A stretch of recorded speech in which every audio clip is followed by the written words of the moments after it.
the Baby Friendly Hospital Initiative to implement the 10 steps to successful breastfeeding and to end the distribution of free and low-cost supplies of breast milk substitutes to health facilities. Itong no naging sa mga products na ihatag diri sa mga companies, mga milk companies. Then breastfeeding, Baby Friendly Hospital Initiative is important in areas of high HIV prevalence. Special needs of HIV positive women can be fully accommodated. Sa ato adre kay gina-refer man nato sa government hospital sa national kung natin mga HIV positive na pregnant women.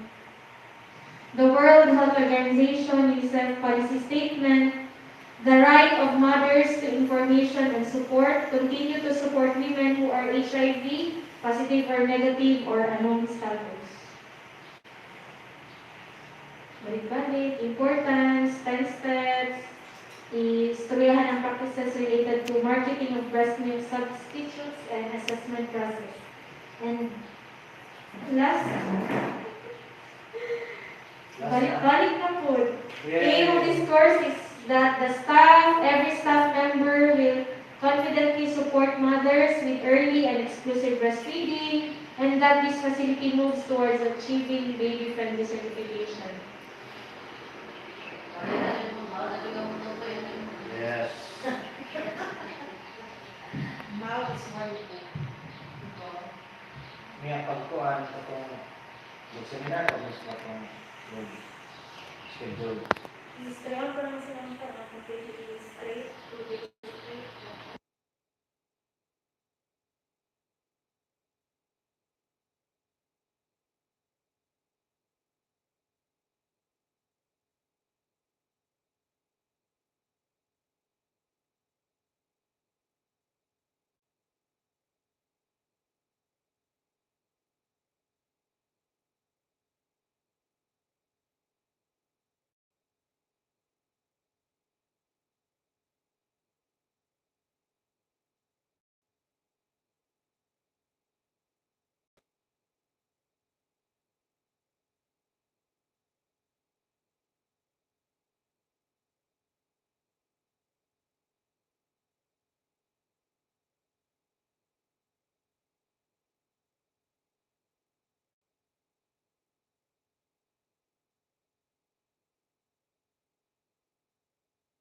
Building confidence and support.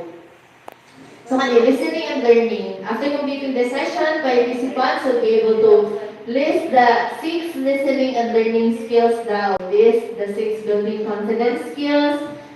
Makahatag ng example with each skill, then makademonstrate kung saan ang tamang paggamit ato na skill. So, counseling. It is a way of working with people in which you try to understand how they feel and help them to decide what they think is best to do in their situation. So, how many ang mga ang mga nurses, mga midwives, mga attendants, how many yung gitik ang pasyente? Gitik lang po sa tamang gitikanan. So, counseling mothers about feeding their infants is not the only situation in which counseling is useful. So, dili naman kita mo sa pagkanang hatag lang nato health teaching sa pagpatutoy no. So, ang counseling skills is magamit yun nato in every situation, maski unsa na sakit or unsa na situation na ato mga patients or even sa ato ang co-workers na to, makahatag ng mga counseling. So, counseling skills are useful when you talk to patients or clients in other situations. You may find them useful with your family and friends or your colleagues at work. So, gamit kayo sa tanan ang counseling skills.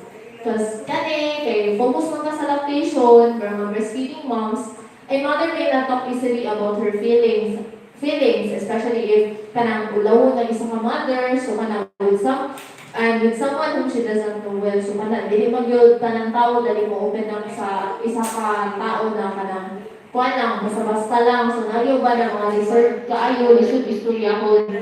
So kana sa mga tao, nanginahanglan tao mga skills to listen and to make her feel that kanang interesado ta sila sa iyang feelings. So this will encourage her to tell us more.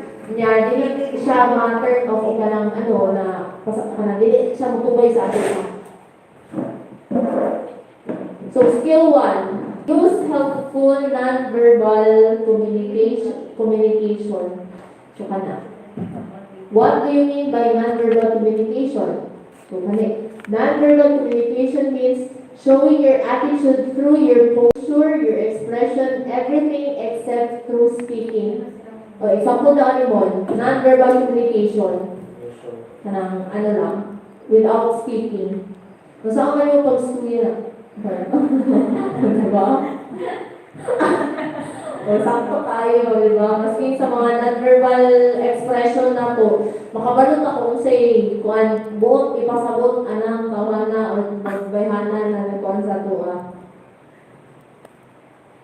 So, skill 1. With each demonstration, say exactly the same few words and try to say them in the same way. For example, good morning, Susan. How is feeding going for you and your baby? Yung posture. Ang mga ano ba yung mga non-verbal skill ay mga non-verbal ano yung communication skills. So, kana. Good morning, Susan. How is feeding going for you and your baby? Nga imong posture kay kanang nagtindog ka, akas na ko kay ka nagkuhan. So, ano ba daw ta?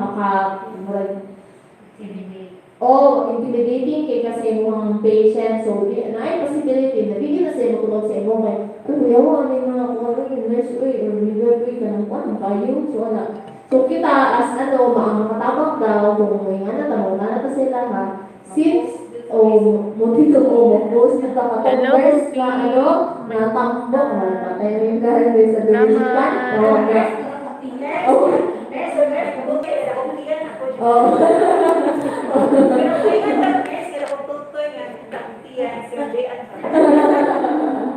Diba? So, delikado, kaya mga tao, basta post lang. So, ang makatabang daw, sit so that your head is level with hers. Diba? Ano kaayo, pero kanang sa book base na mga yung nalino dyan daw yung pang-handle, yung nalino yung pag-tuwan sa patient. So, eye contact ko daw ka, look at her, and she speaks, ang makatabang. Huwag kang maingay, Hopi. Tanong ka kasi asa, or kung kaog ka ng kuwan, kung na siya mutubang sa inyo, ha?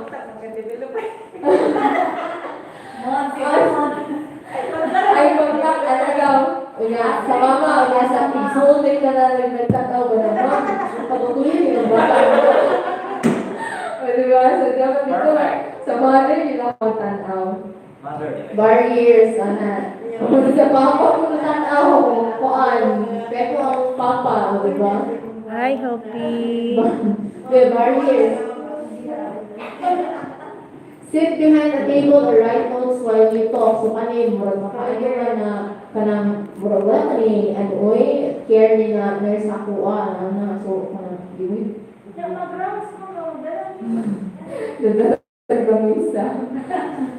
So, mga kita as nurses, midwife, attendants, kabalo mong yung taong say kanang mga tama, proper way sa pag-approach sa patient, so kani balimurag lang yun ba?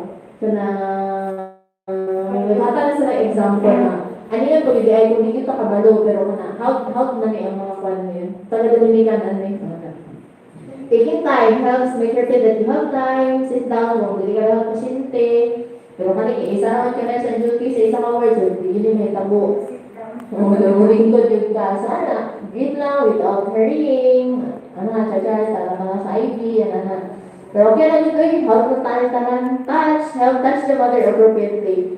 Okay naman. Touch the mother mo. In an appropriate. Parang nagpatutoy na ka? Diba?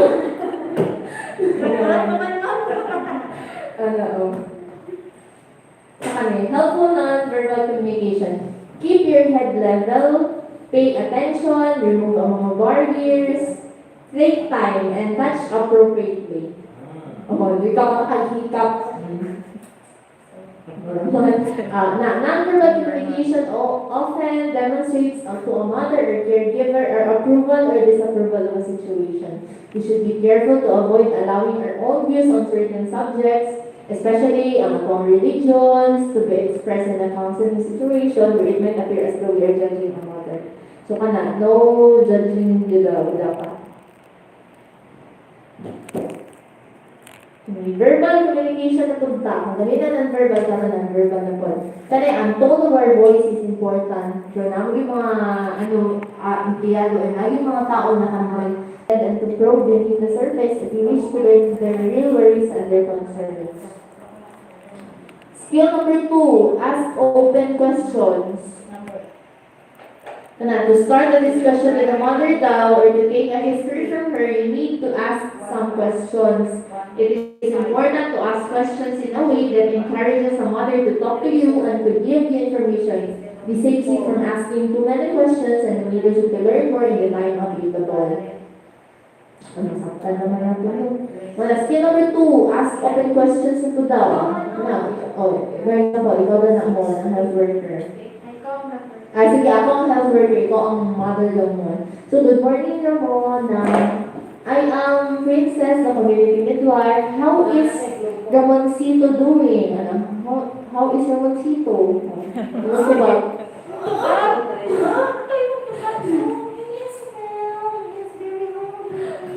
Tell me, how are you feeding him? You don't care.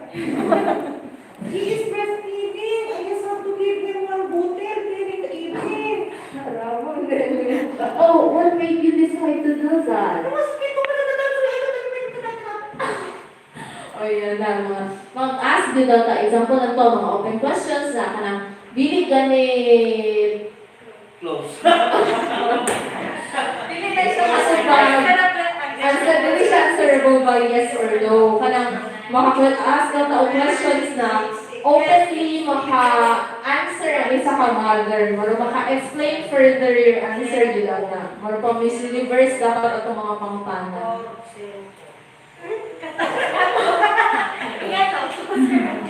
The open questions are usually the most helpful. To answer them, a mother must give you some information. Open questions usually start with how, what, why, who, when, where. Mo yun ang kasaya. Then, pwede mo daw ask those questions. Again, good morning, Ramon. How I am Ramona, the community midwife. How is Ramoncito? Is Ramoncito well? Are you breastfeeding him? Are you having difficulties? Is he breastfeeding very often? Okay. Very good. Pwede na punta mo, or ka ng verbal communication skills man. So, hindi mo yung necessary na open-ended at mga questions. So, any type of questions is pwede rin hapon. As long as comfortable ang mama sa iyong mga pangutana lang po, hindi po ka below the belt po kayo mga utana. Those questions are usually less helpful. So, dili siya helpful do kaayo. Unlike atong mga open questions din, nakapulad yung namin example. We tell a mother the answer that you expect and she can answer them with a yes or no lang. So, balik-balik, ikaw ang nag-guide sa sa answer sa mama kayo. Iyang matubag, yes or no lang naman. So, as much as possible, hindi natin gamitan na types of questioning sa mga mothers. Balik.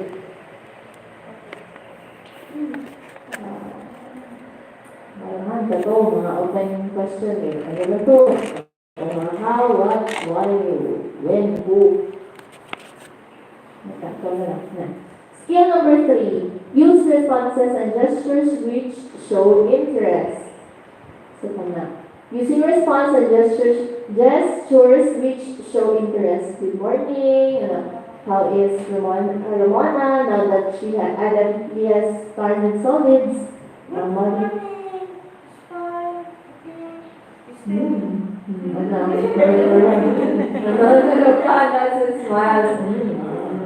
Mga gestures dapat ipakita yun na to. Well, I was a bit worried the other day because he had, oh dear, raises eyebrows, looks interested as mga Charmelet kayo ng mga kuan. Then, oh, I wondered if it was something in the school that I gave him. Yeah, have we read it?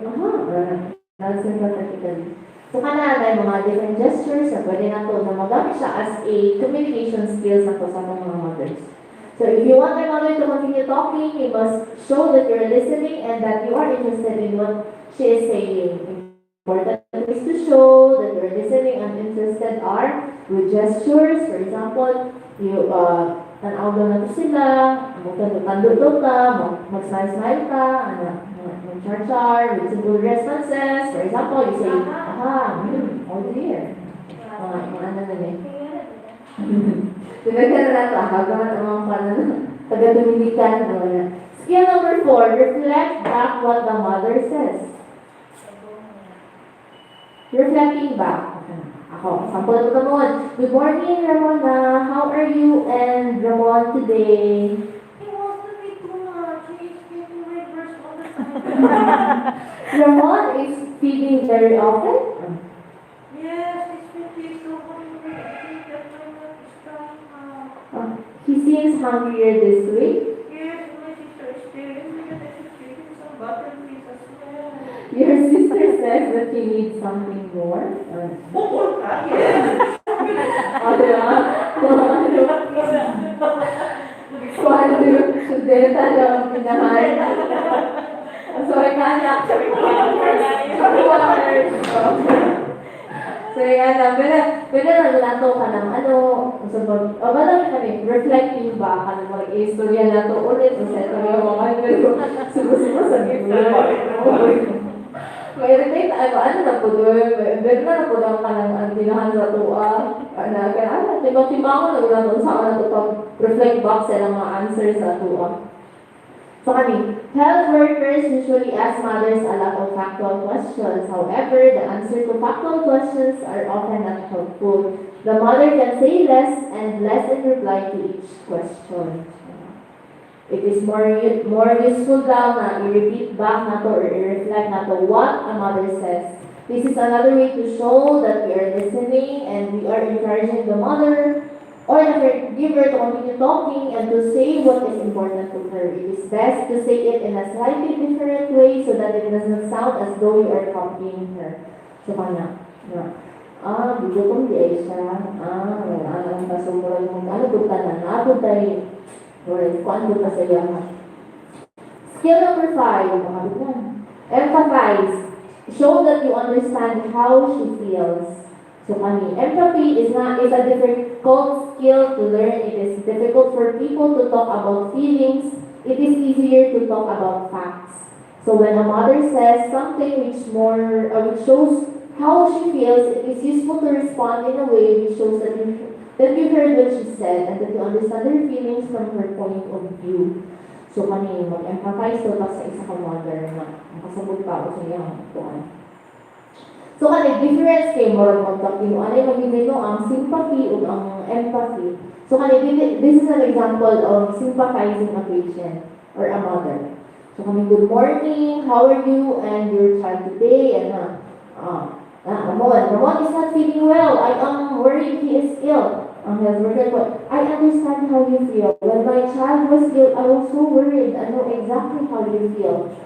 So, ang mama, paano yung sa nurse or sa midwife na, look, what was wrong with your child? So, kani, mahulog na sympathize ka, ma-convert na yun sa health worker ang question. Imbis na imong focus sa imong patient.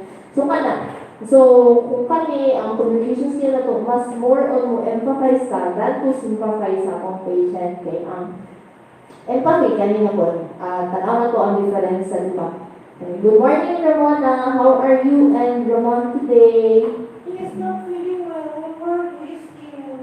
You are worried about him. Yes, somebody should introduce her. You're in a party. You have to say ill. It was very frightening for you.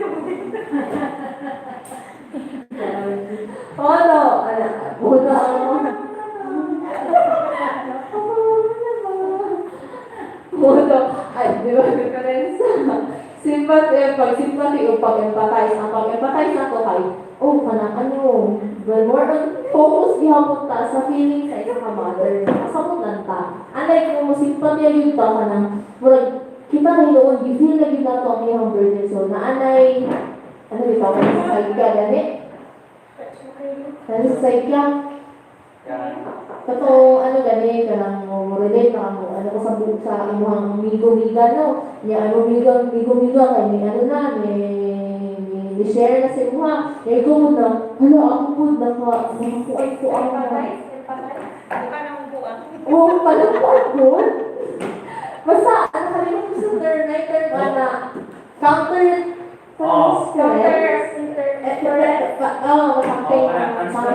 transference. Basta nakalimutan ko sa term.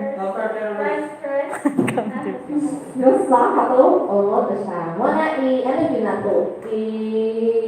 Yun na, mo empathize ang bilang, kita mo sympathize sa mga patient. Sa mga mother. For example, if a mother says, my baby wants to feed very often and it makes me feel so tired, you respond to what she feels perhaps like this. You are feeling very tired all the time then? Empathy is different from sympathy. When you sympathize, you are sorry for a person, but you look at it from your point of view. So, ikaw mong point of view, so, sa imuha na nagbigan ang imbis oo na, imbis na siya. Ang may problema, ikaw na nag-share sa iyong problema, so, if you sympathize, you might say, I know how you feel. My baby wanted to feed often too, and I feel exhausted. This brings the attention back to you and does not make the mother feel that you understand her. Ikaw, ang reflecting back niyo kasi mong self naman, hindi naman sa iyong patient. So, ang focus is, wala na sa mother, nanay mo sa iyong mga nag-worker na umpa. Ikaw ang makatabang para mas ma-express niya yung feeling. Ikaw na yung na-express niya yung feelings. So, you will reflect back what the mother says about the baby. For example, he wants to feed very often, but this reflects back what the mother said about the baby's behavior, and it misses what she said about how she feels. She feels tired. So, empathy is more than reflecting back what the mother says to you. It is also helpful to empathize with the mother's good feelings. Empathy is not only to show you understand her bad feelings. More to show. Skill number 6 na ta. Avoid words which sound judging. Sa kanya, mga judger ba ta na mga kuan? Using judging words. Good morning naman. Good morning naman na. Is your mom breastfeeding normally? I think so. Do you think that we have enough breast milk for him? I don't know it. But maybe not. Oh my gosh, she looks worried though. Has he gained weight well this month? I don't know. May I see his growth chart? Judgy kayo ang health worker. Example daw of avoiding judging words. Good morning, Ramona. How is breastfeeding going for you and Ramon? It's going very well. I haven't really to give it anything else. How is his weight? Can I see his growth chart? Nurse said that he gained more than a cup of kilo this month. I was pleased. He is obviously getting learned about the mother's feelings. Judging words are words like right, wrong, well, badly, good, enough, properly. If you use these words when you talk to a mother about feeding, especially when you ask questions, you make her feel that she is wrong and that there is something wrong with the baby. A breastfeeding mother may feel there is something wrong with her breast milk. Proper choice of words din dapat kahit makakos na taot ka ng kuan sa mga. So mothers may use judging words about their own situation. You may sometimes need to use them yourself, especially the positive ones when you are building a mother's confidence. So you may have noticed that judging questions are often closed questions. Using open questions often helps to avoid using a judging word. So summary lang ba? Listening and learning skills na to. Use helpful non-verbal communication. Atong you touch daw in appropriate places. Ask open questions. Dili to closed questions na answerable by yes or no. Use responses and gestures which show interest, reflect back what the mother says, then empathize. Dili naman sympathize. We should show the mothers that we understand how they feel. Then we should avoid the words which sound judging. Your communication skills can help a mother feel good about herself and confident that she will be a good mother. Confidence can help a mother to carry out her decisions and to resist pressures from other people. To build confidence and support, we need additional skills. So, i-accept lang nato what a mother thinks and feels without agreeing and without disagreeing. Accepting is not agreeing that she is right. Accepting helps her to trust you. I-accept na na to. Kaya wala ko na sa kuna, gilawat na to, i-accept na to ang ilahang opinion, sa ilahang Hello na nag-agree ka sa ilaha, pero as a health worker, i-accept na to ang feelings sa isang mother without judging her. I-accept na niya po.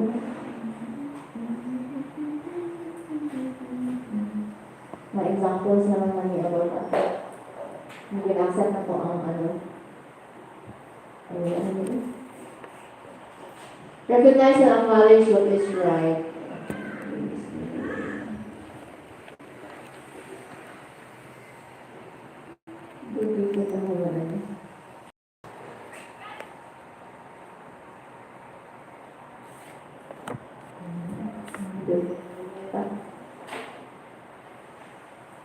Sa patulang mo, ito pinaka-importante.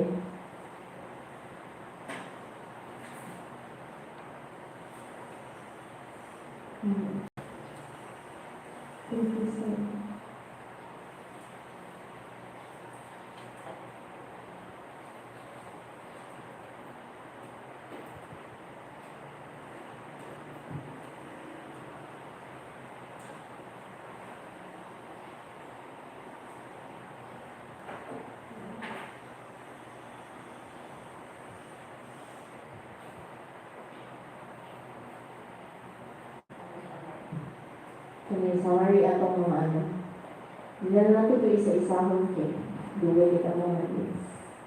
Kaya summary lang ato, katong mga additional skills daw na idumag atong 6 na mga basic kung counseling skills niya inato na namin nang-tackle.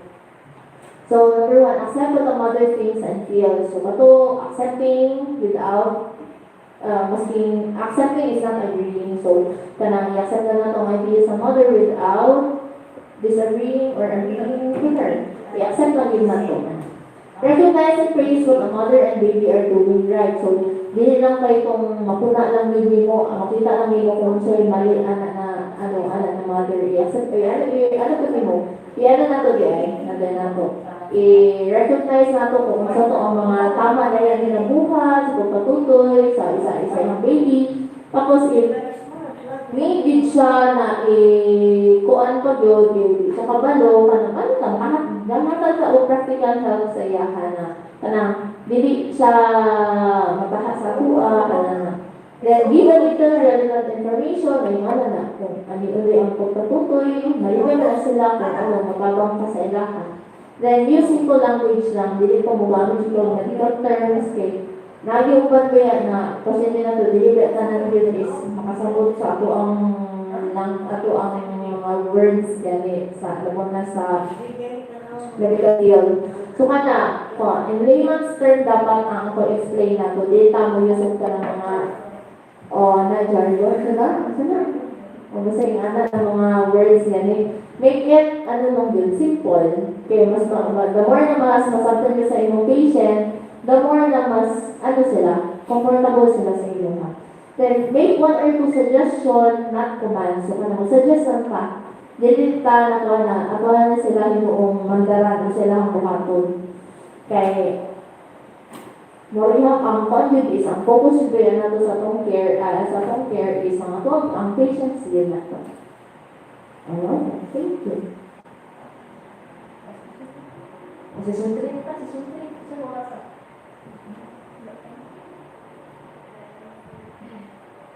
1 Kuan natay kuan. Pila ni? 15 ka sessions kani. Kaya tanan mga kay takya pero balik-balik ang gina ng mga kuan about breastfeeding. So mga natong focus dito tong seminar. So karon anak ko, gusto mo sila na 3 days leave mo na mabubus dito na 3 days leave ng seminar. Makaya lang siya in 1 day. So karon until ano lang pa, imbes na until 5 p.m. ta, mga 11:30 mag-end na ta or earlier.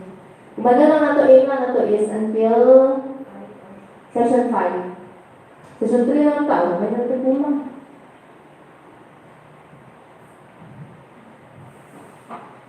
Step 3, promoting breastfeeding. Hello, Rian.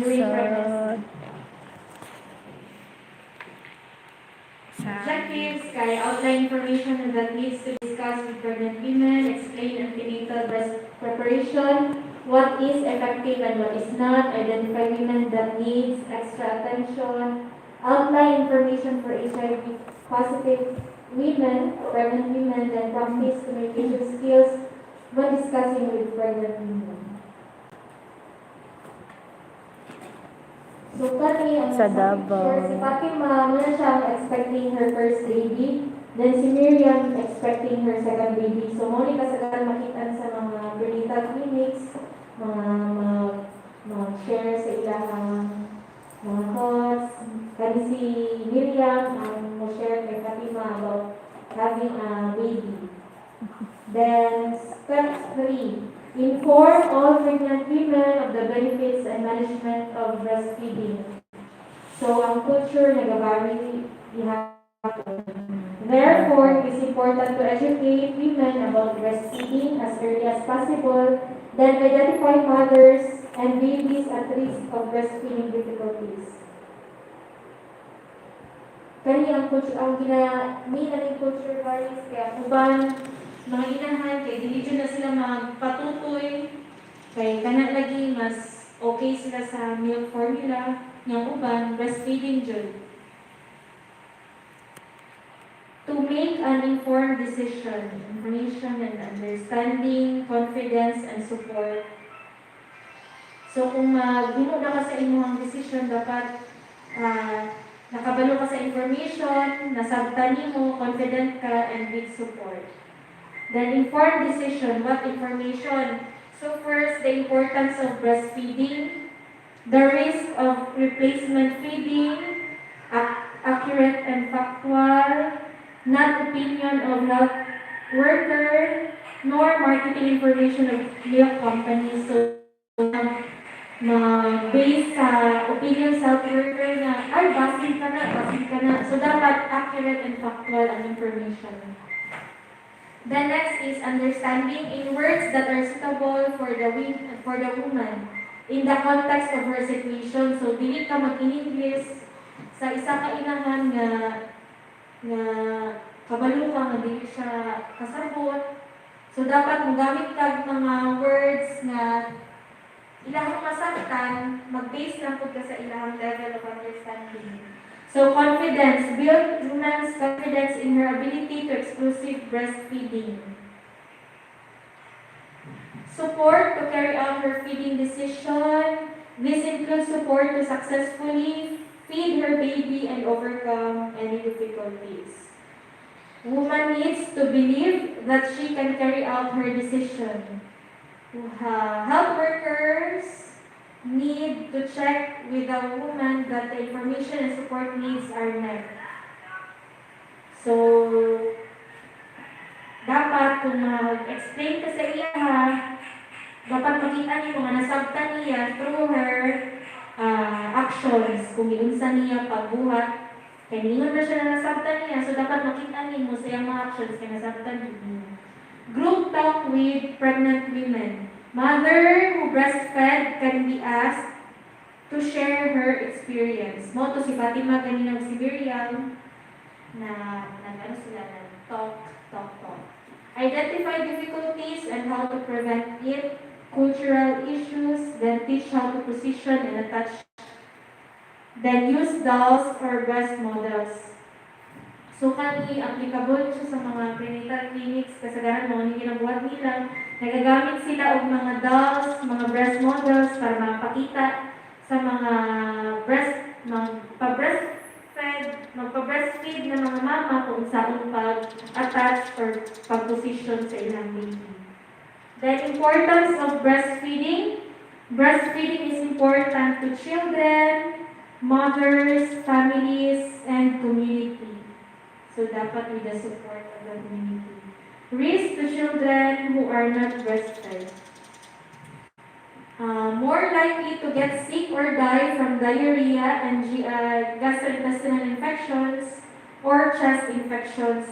Kaning ginamit din na more likely to get sick or die from diarrhea kay diba kung mag-bottle feeding man ka kay mag-ano pa man ka, magpa-sterilize pa ka, magpabukal pa ka tubig, yung ginagamit ng mga bibiron, so dapat ensure na kanang nga bibiron kay you.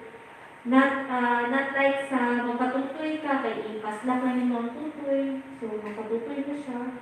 Then become underweight, not grow well. Okay. Kung lahi ra jud ang nutrients na makuha sa breast milk.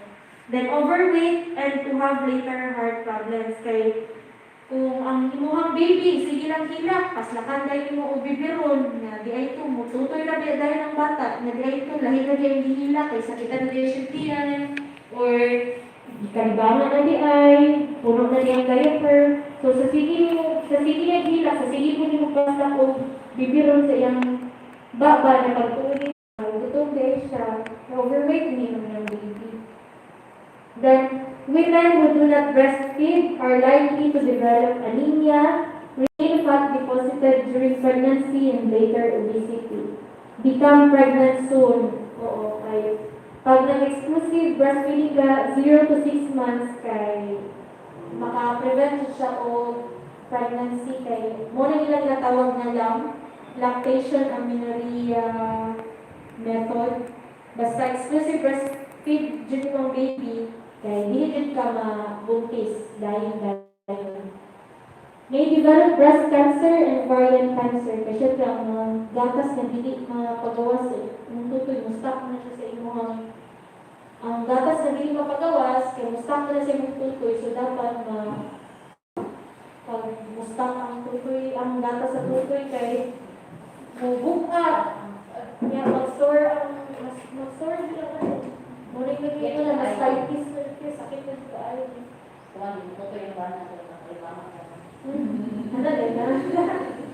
Benefits to the family, economical. Muna itong ingat ganina sa orientation na readily available, no preparation, hindi na mag-sterilize, magpabungkal, magtimpla, simple, no equipment needed, wala na yung biberon, wala na yung mga sa kanila.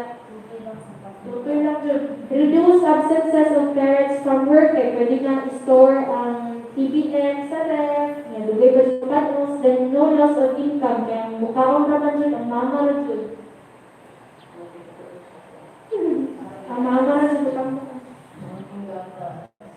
Mother's milk is all that a baby needs. Exclusive breastfeeding recommended first 6 months. No other fluids needed. So, dapat exclusively breast milk only. Breastfeeding continues to be important after the first 6 months. Mother's milk is suited for her own baby. Then, breast milk is unique. Nasa ng antibodies. Then, what are the practices that can help breastfeeding go well? Sa hospital practices kay mo ito, companion during labor, avoidance of labor and birth interventions. Kung sa iyang gusto maposisyon, mga ito, ipasandan siya. Skin to skin immediately after birth, mga hindi na unang yakap. Then rooming in, bedding in, no feeding signs, mga routine reflex sa mga bata, frequent feed, then exclusive breastfeeding. Then what are the practices that can help breastfeeding go well? Teaching how to position and attach the baby correctly. Mo itong ipakita ganina itong mga position gani. Pero ano sila, walay tamang balik na pag-position sa baby as long as confident ang mama o comfortable silang duha.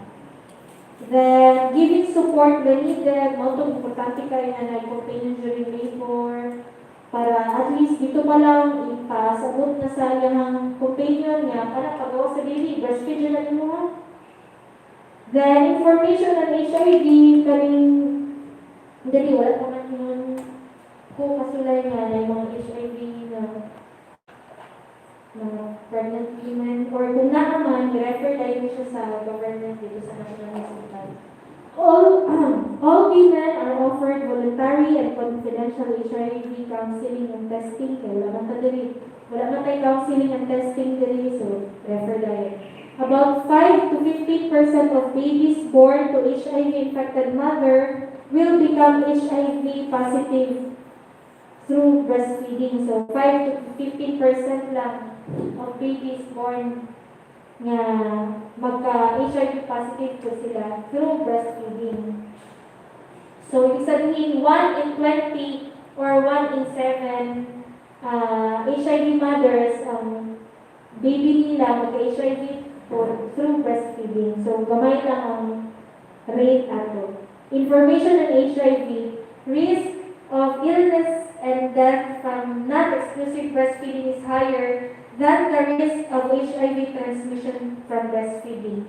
So, mas gihapon mo, mas dako gihapon ang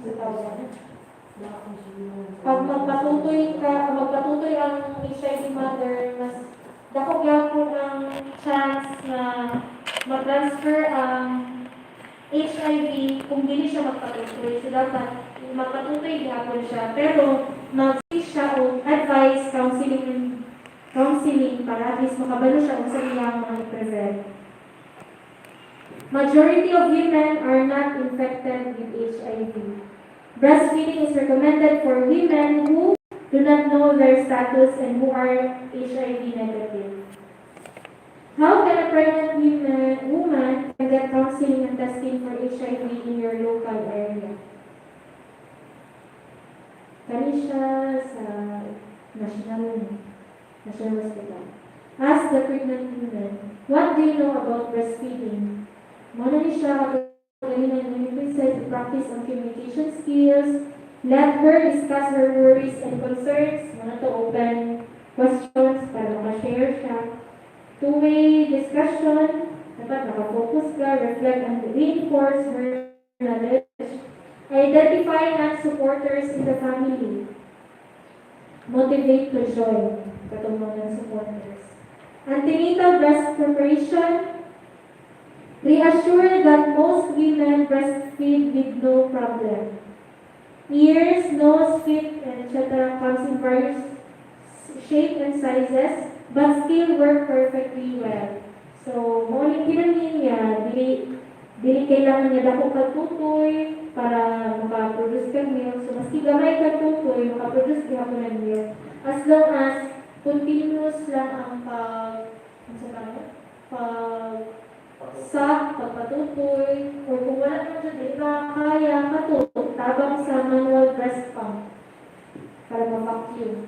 Then practices like using creams, nipple exercises does not assist breastfeeding. So, dili siya makatapos.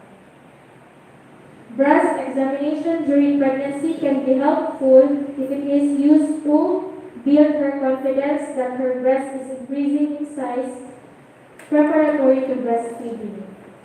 So, dako man siya natutoy. Check for breast surgery, scars, lumps, and give reassurance. The ideal antenatal preparation is to use the time to discuss women's knowledge, beliefs, and feelings about breastfeeding. So, yung dito, discuss niyo, akala ko yung tutoy, kay naigatas, so gamiton niyo na sa mga yung pamahagi, dili sa inyong bana, sa inyong anak. To build her confidence in her ability to exclusive breastfeeding her baby. Women who need extra attention, kay katong may mga previous breastfeeding difficulty, katong nasakitan sila sa ilang unang pagpatutoy, mga nakaroon na sila pagpatutoy. Has non-supportive family member, wala yung encourage niya na magpa-breastfeeding siya, then is depressed, isolated, without support. Young single with intention to give baby ka ng mga sa tawag unexpected. Unexpected. For adoption, ano siya, kailangan na sila ng extra attention. Previous breast surgery or trauma. Has chronic illness needing medication, has high-risk baby, preterm, twins, HIV positive mother, na breast na. Can you breastfeed an older baby during a succeeding pregnancy? So, kani, ginahingon niya, no need to stop. So, kung magpatutoy ka din sa imong first baby sa pikas, pwede mo ka magpatutoy sa imong pikas tutoy sa imong kaduhang anak. Uy, Pwede kayo mga imong bana sa pikas sa imong isa pa paingon nila kay kung nabuntis na ka, magputi ang bata, magtalibang mo nga. Anak, once nga na anak ka, buntis na ka, ang itong bibili mo, magkalibang na po kung magbibi na. Kaya ang ingon nila, dili na daw ito sa gata sa atong Ay, dako. mo nila. Wala, pero sa medical na okay naman daw siya. Pero, ang mama ang mas luwi kay ang nutrients man, matas doble ang kuan kay ano Gani. Sige na natin. Ha? Basta ka to. Ay, kanina, naka-experience mo si Manjay, naka-experience ka, tutoy din sa isang, tutoy din sa ano. Ngayon, buntis na diyan. buntis ko ni Atina, nagtutok ko isa. Ah, kasi boy, wala na. Yung Kalutas ng serial. Ang mga tutoy si Louie basta na ko man, ay gatas. Kaya ba ako siya. Ay, siya kagawa. If mother is not breastfeeding, as medical, katuman, wala na daw ka breastfeed, kaya katuman yung mga medical reason, tested and is HIV positive, informed personal decision, kaya siya mismo, hindi siya gusto, discuss replacement feeding. So, naay pang replacement feeding, i-assist lang how to prepare feeds. So, antenatal discussion with women who are HIV positive, counseling siya, dito siya sa sa national. Nasa may counseling dito sa HIV positive. So, kaya a woman who is not planning to breastfeed needs to know the feeding options and should be AFAS. Kani AFAS is acceptable, feasible, affordable, sustainable, and safe. Avoidance of all breastfeeding by HIV-infected mothers is recommended. Pwede mag-replacement feeding as long as acceptable to, feasible, affordable, sustainable, and safe. Otherwise, exclusive breastfeeding is recommended during the first months of life and then should be discontinued as soon as it is feasible. Breastfeeding and emergency situations. Mother does not need perfect calm. Be supportive, build confidence, relaxation if possible. So, summarize na ito tanan. Breastfeeding is important for her baby and herself. Exclusive breastfeeding is recommended for 6 months up to years and beyond. Frequent breastfeeding continues to be important after complementary foods are added, so 6 months and above. Practices such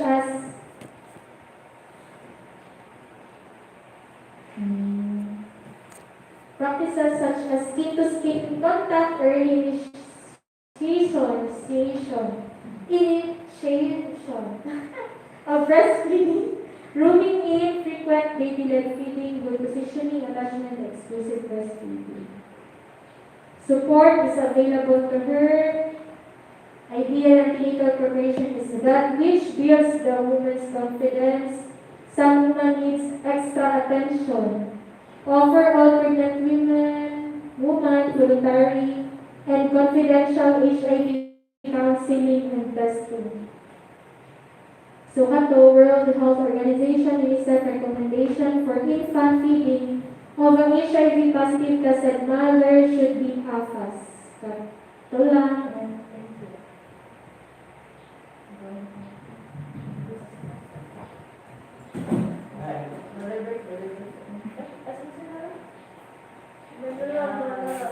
Alas 11 na. Yay!